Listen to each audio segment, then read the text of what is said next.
बम बम भोले, हर हर महादेव। नमस्ते दोस्तों, कैसे हैं आप। स्वागत है आप सभी का मेरे इस चैनल पवित्र ज्ञान में। दोस्तों, इस वीडियो में हम बात करने वाले हैं कि सावन में वो कौन सी गलतियां हैं जिसको आप ना दोहराएं, जिस श्रद्धा और विश्वास से आप व्रत रख रहे हैं, सावन मास का सोमवार का व्रत रख रहे हैं, सावन मास का व्रत रख रहे हैं, तो यह व्रत आपको पूर्ण फलित हो और इसका फल भी आपको अवश्य मिले।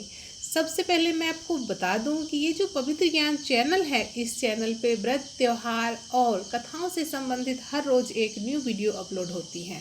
अगर आपको इस तरह का इन्फॉर्मेशन चाहिए, इस तरह की जानकारी में रुचि रखते हैं, तो आप पवित्र ज्ञान चैनल को सब्सक्राइब कर ले दोस्तों, जिससे मैं कोई भी वीडियो अपलोड करूँ तो उसकी नोटिफिकेशन आपको सबसे पहले मिले।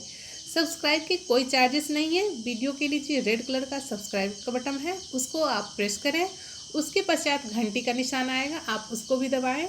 अगर आप इतनी प्रक्रिया कर लेंगे तो मैं कोई भी वीडियो अपलोड करूं तो उसकी नोटिफिकेशन आपको मिल जाएगी।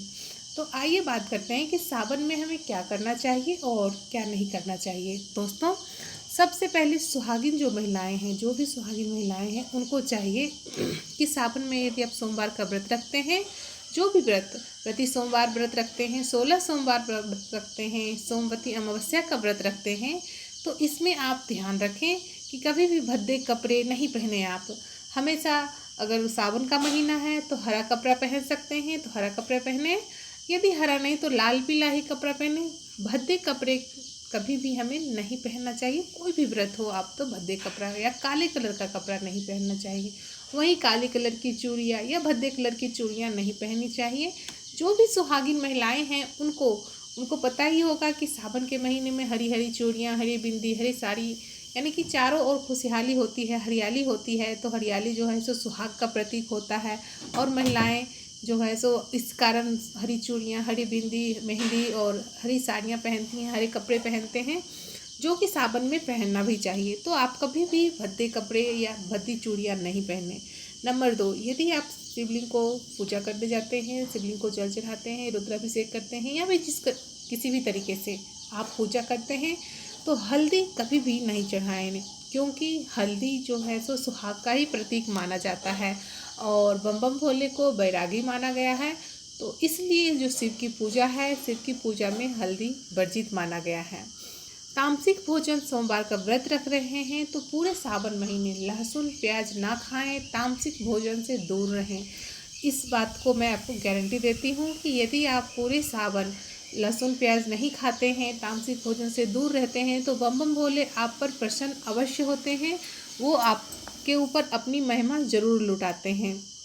दोस्तों, यदि आपने सावन का व्रत रखा है तो अपने माता पिता के साथ साथ अपने गुरु और जो आपके आसपास छोटे बच्चे हैं, चाहे वो भाई बहन हो या फिर आपके अपने ही बच्चे हैं, उनका कभी भी अनादर नहीं करना चाहिए। वैसे तो कभी भी इन लोगों का अनादर नहीं करना चाहिए, क्योंकि ये सदा पूजनीय हैं, हमारे आसपास हैं, उनसे हमारी खुशियां हैं, उनसे हमारी ज़िंदगी है। तो उनका कभी भी हमें अनादर नहीं करना चाहिए। बड़ों को हमेशा आदर देना चाहिए और छोटों को प्यार देना चाहिए। इस बात का आप विशेष ध्यान रखें। सावन में खास करके इस सावधानियों को आप अवश्य बरतें। दोस्तों, व्रत और त्यौहार इसलिए हमें करने को कहा जाता है कि इसमें हमें संयम सीखने को मिलता है।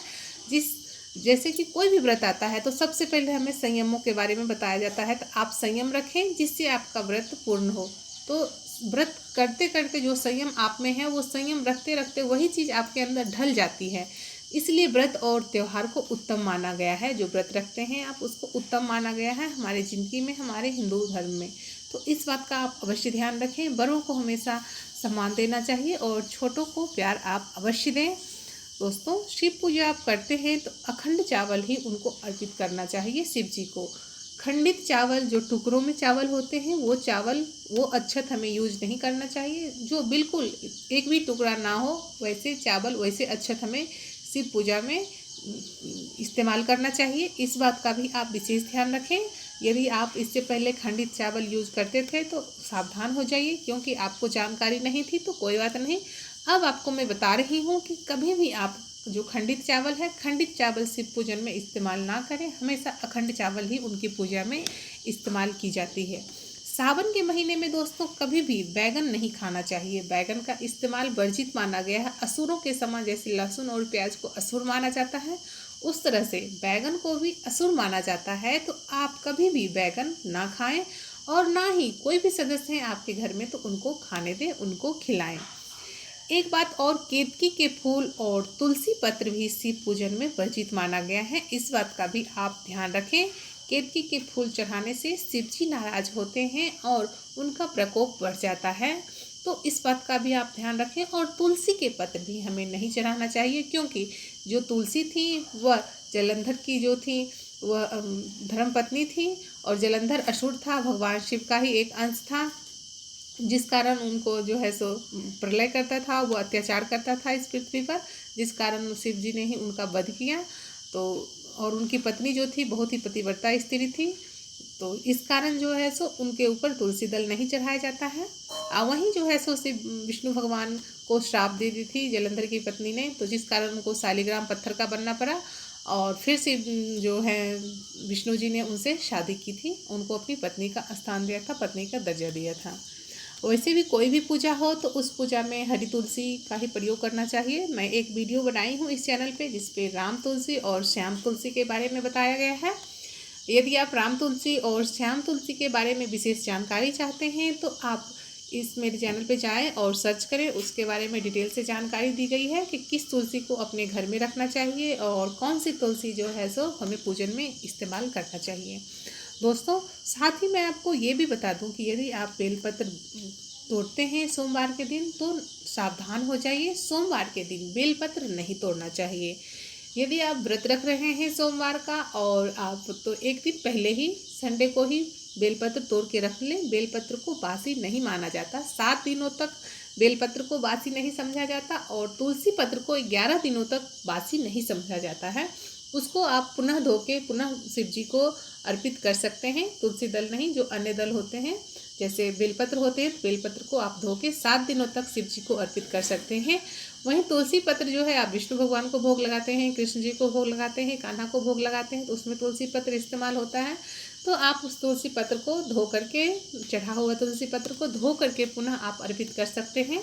इसमें कोई शंका नहीं, कोई संदेह नहीं, क्योंकि 11 दिनों तक तुलसी को और 7 दिनों तक बेलपत्र को बासी नहीं समझा जाता है। तो सोमवार को, मेरा ये मेन पर्पस कहने का है कि आप सोमवार को बेलपत्र ना तोड़ें और साथ ही आप बेलपत्र को जो है सो मंदिर में अगर है रखा हुआ तो उस बेलपत्र को आप धो करके पुनः चढ़ा सकते हैं। निसंदेह, मन में शंका नहीं रखते हुए आप चढ़ा सकते हैं, कोई दिक्कत नहीं है। हमारे शास्त्रों में ऐसा बताया गया है कि बेलपत्र को आप पुनः धो के उसको चढ़ा सकते हैं। दोस्तों सबसे पहले आप, यदि आप सोमवार का व्रत रखते हैं तो सोमवार के व्रत में इन बातों को अवश्य ध्यान दें जो मैं बताई हूँ। ये जो है आप अवश्य ध्यान रखें इन सब बातों का। यदि आप इन सब बातों का ध्यान रखते हैं तो आपके जो व्रत हैं वह पूर्ण अवश्य होंगे। शिव शंभू आप पे प्रसन्न होंगे, अपना आशीर्वाद लुटाएंगे, जिससे जो भी कामनाएं हैं आपकी, जो सोमवार का व्रत रखते हैं, जिस कामना से रखते हैं वह व्रत आपका पूर्ण हो, पूर्ण फलित हो। जैसा कि आप स्क्रीन पे देख रहे हैं कि इस बार 5 सोमवार का व्रत लग रहा है, तो यह भी महासंयोग वर्षों बाद बनता है।